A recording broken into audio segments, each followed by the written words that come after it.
Hi, everyone. Hi, everyone. Are you a little grumpy? No, not grumpy. Okay.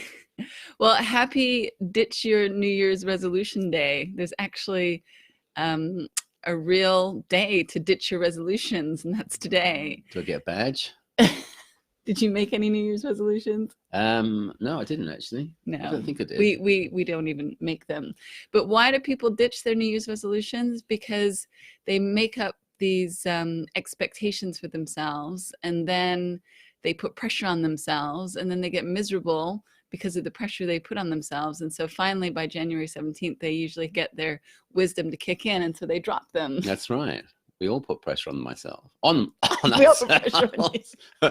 I was just thinking, I was putting pressure on myself just this moment to think, what on earth are we going to talk about in this vlog? Because it all happened so quickly, and you're going out. We have to do this now. I'm putting myself under all kinds of pressure. There's no expectations. And really, well, that's just all an illusion. It's all made up. It's all made up. It's all thought. And why I wanted to bring this up is because on Monday, our program starts 2020 Insight. So it's a whole different approach to starting the new year fresh, with Amy Johnson kicking us off for the first week, then Scott Kelly, then Angus and I, and then Barb Patterson. So it's going to be a wonderful month. And if you'd like to join us, we'd love to have you in the experience. Yeah, I think it's going to be a lot of fun apart from anything else. That's a great team. And we were going to share about what happened in the dog park. Was it a week ago? No, 2 weeks ago. 2 weeks ago. Just for some light amusement. What? And I'm not allowed to call them senior moments anymore, am I, according to you? I don't think they're senior moments. Because it's unfair on seniors. And maybe I don't want to be married to a senior. Or do you want to be married to someone who's so absent-minded? I'd rather be married to someone who's absent-minded. Well, this is one of my more humorous absent-minded moments. We're at the dog park, and I can't exactly remember how it unfolded. I do. Can I start? Yeah, okay. So we go to the dog park, and I get out of the car. Angus gets out of the car, and Angus is the one who's getting the dog out of the car by grabbing the leash. And so he's getting the dog out of the car, and I look over at him, and I look down, and I don't see the dog, and I say to him, "Where's the dog?" And I say, "What are you talking about? Where's the dog? He's on the end of the leash." And I'd already walked about 20 steps thinking the dog was right behind me, and I looked back, and there was no dog on the end of the leash. And I guess I hadn't put the collar on very well, and he'd slipped out of it, but I just assumed that the dog was heeling behind me. But what was funny now, but a little annoying at the time, is how annoyed you were with me that I was asking you where the dog was. I was incredulous. What kind of mad woman are you? And luckily the dog was safe. Where did he run? He just ran around the other side of the car. Yeah, he ran around the other side. You're walking along. Get away from you bozos as quickly as possible and get on with my business. But anyway, just the lightheartedness of living with absent-mindedness. There you go. I'll bring a little levity to your life. You always bring a little levity, a lot of levity to my life, and I like that a lot. Good. So one of the things we thought would be fun to share was just sort of what we're seeing fresh and new in the moment. And something that we did community night last night, and I talked about it there, and it's just become more clear to me through sharing about it, is that, coming back from our vacation and just sort of, having some time with nothing on my mind, just kind of being in the moment, swimming, really very little to think about or do. I realized when I came back that when I got back into work and seeing clients, that I was feeling different. Like I was feeling like I was really kind of in the unknown, and it was a little I don't know if it was concerning, but it's just like, what am I doing? What am I doing? And I think what I realize now is that I just realize how little I'm doing, in the sense of the effort required to support people and work with people is really not an effort. It's just showing up human to human, heart to heart, and seeing what occurs in the moment.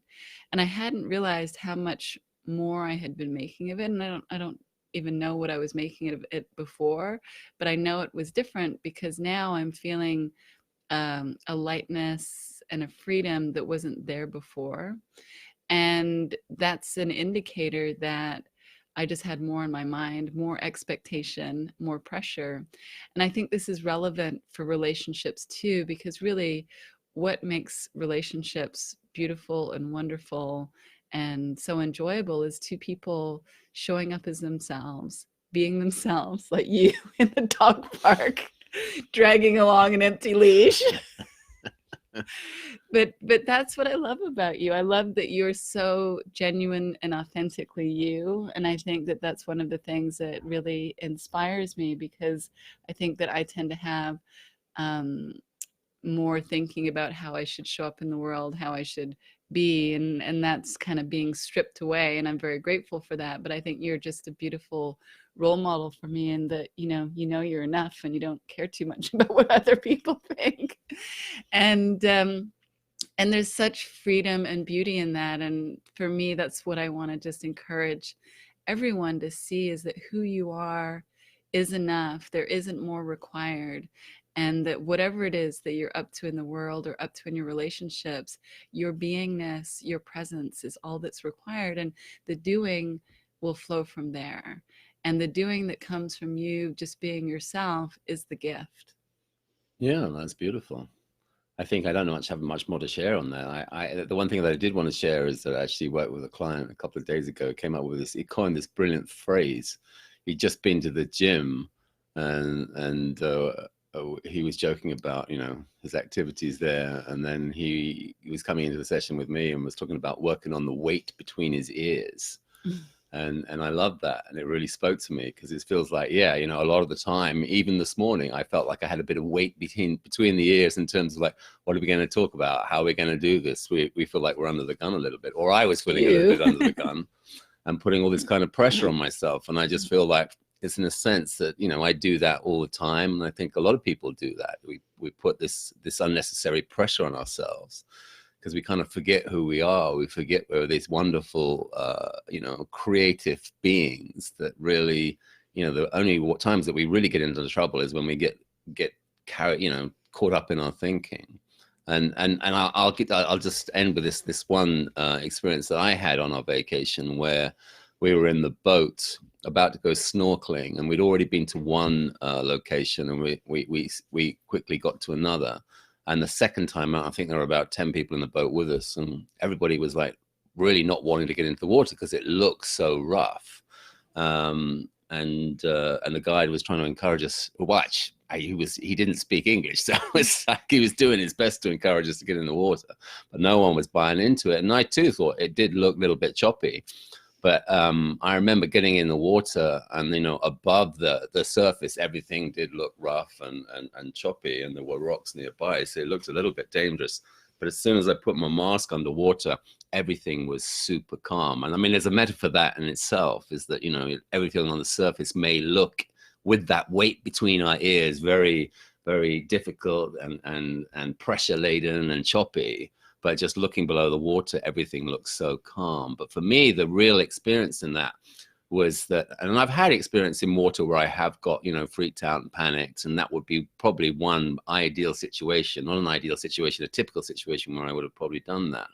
But I remember just floating in the water and being held. And it was, for me, this like beautiful metaphor of how, this glorious universe works, in a sense. It's kind of like there is an intelligence behind life, and it is kind of supporting us. And but for the pressure that we put on ourselves with our weight-laden thought, we're always held. So it was a really, it was kind of a defining moment for me and quite an insight. So I feel, I hope I'm not gone off on too much of a tangent, but I think it all points to the same thing. We all have this tendency to sort of like get caught up in thought and buy into it and make, believe that it's real. And it's all this glorious illusion. We make up expectations, and then we put pressure on ourselves to meet those expectations. Exactly. And then we suffer, and we don't realize that we're suffering because we made something up and we're just trying to live into it. And really, you can just put it all down. Be yourself, show up as you are, and the beautiful, magnificent being that you are. And so, we'd love it if you joined us for 2020 Insight. It's going to be a wonderful program. But if not, no matter what, just be you. That's enough. You are enough. And we're sending you our love. Take care. Bye, everyone. Bye.